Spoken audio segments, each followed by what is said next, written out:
अभी सभी के एग्जाम होने वाले हैं। एग्जाम बहुत नजदीक है। एग्जाम में सिर्फ 1 से 1.5 महीना ही बचा है और एग्जाम की कुछ भी तैयारी नहीं हुई है। डर लग रहा है कि क्या होगा।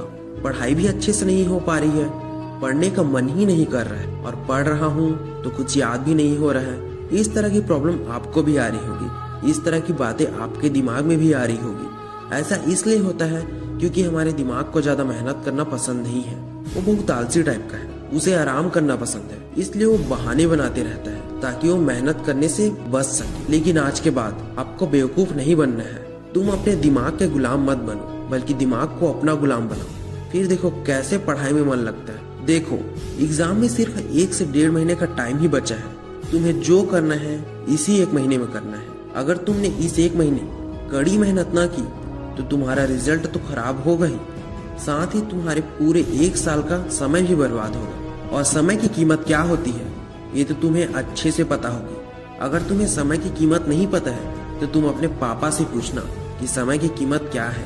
तुमने पूरे साल क्या किया वो मैटर नहीं करता। तुम भूल जाओ कि तुमने पूरे साल क्या किया। इससे कोई फर्क नहीं पड़ता कि तुमने पूरे साल क्या क्या किया। फर्क तो इससे पड़ता है कि तुम इस बचे हुए 1 महीने में क्या करते हो। सच बता रहा हूँ, अगर तुमने मन लगाकर इस बचे हुए 1 महीने में कड़ी मेहनत की तो तुम्हें टॉप करने से कोई नहीं रोक सकता। बस शर्त ये है कि तुम पढ़ते कैसे। मेरी बात मानकर तुम 1 महीने के लिए संन्यास के मोड में चले जाओ। सिर्फ 1 महीने काफी है। अगर तुम क्लास में अच्छा रैंक लाना चाहते हो, अच्छे नंबर से पास होना चाहते हो, तो तुम इस 1 महीने के लिए पूरी तरह संन्यास के मोड में चले जाओ और भूल जाओ उन सभी चीजों को जिससे तुम्हारा ध्यान भटकता है। इंस्टा, FB, व्हाट्सएप, इन सभी को यूज करना एकदम कम कर दो, ना के बराबर।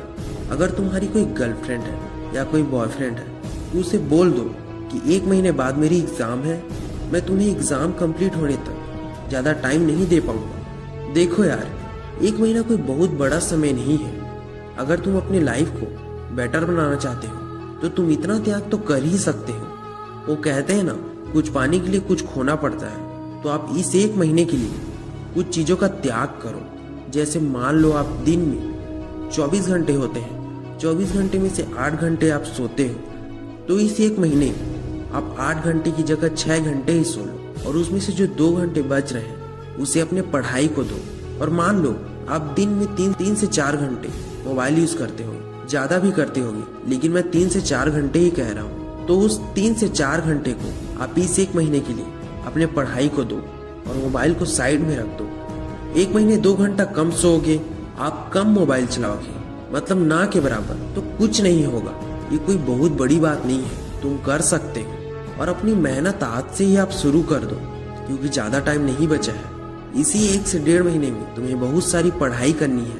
तुम्हें एग्जाम की तैयारी बहुत अच्छे से करनी है। और एक बात, अगर तुम एग्जाम की तैयारी अच्छे से करना चाहते हो तो तुम किसी को मत बताओ कि तुम एग्जाम की तैयारी करने वाले हो। तुम एकदम खामोशी से अपने एग्जाम की तैयारी शुरू कर दो।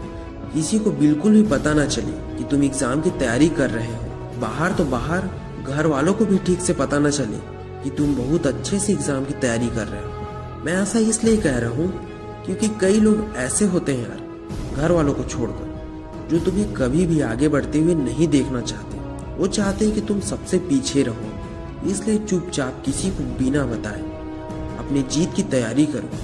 एग्जाम हॉल में अपनी पूरी तैयारी के साथ बिंदास जाओ और एकदम मस्त एग्जाम देकर आओ। मान लो कि तुम्हारा एग्जाम एकदम मस्त गया, तुमने कड़ी मेहनत की, बहुत अच्छा एग्जाम गया। एग्जाम के बाद जैसे ही रिजल्ट का डेट आया, तुम नॉर्मल बंदे की तरह स्कूल में एंट्री करो। नॉर्मल एकदम, जैसे कि तुम्हें कुछ पता ही ना हो। ऐसा कि लोगों को लगे इसका तो फर्स्ट डिवीजन भी नहीं आएगा, मेरा आएगा फर्स्ट डिवीजन, ये वही सेकंड डिवीजन में पास हो जाएगा, ऐसा लगे लोगों को। लेकिन उस दिन पूरे स्कूल में टॉप करके पूरे स्कूल को हिला दो, जिससे तुम्हारे जो हेटर्स हैं, तुमसे जो जलते हैं, वो ये देखकर जलकर पूरी तरह राख ही हो जाए। फिर क्या है, एक हाथ में रिजल्ट लो और एक हाथ में मिठाई का डिब्बा और घर चले जाओ। फिर अपने मम्मी पापा को मिठाई खिलाकर अपना रिजल्ट दिखाओ।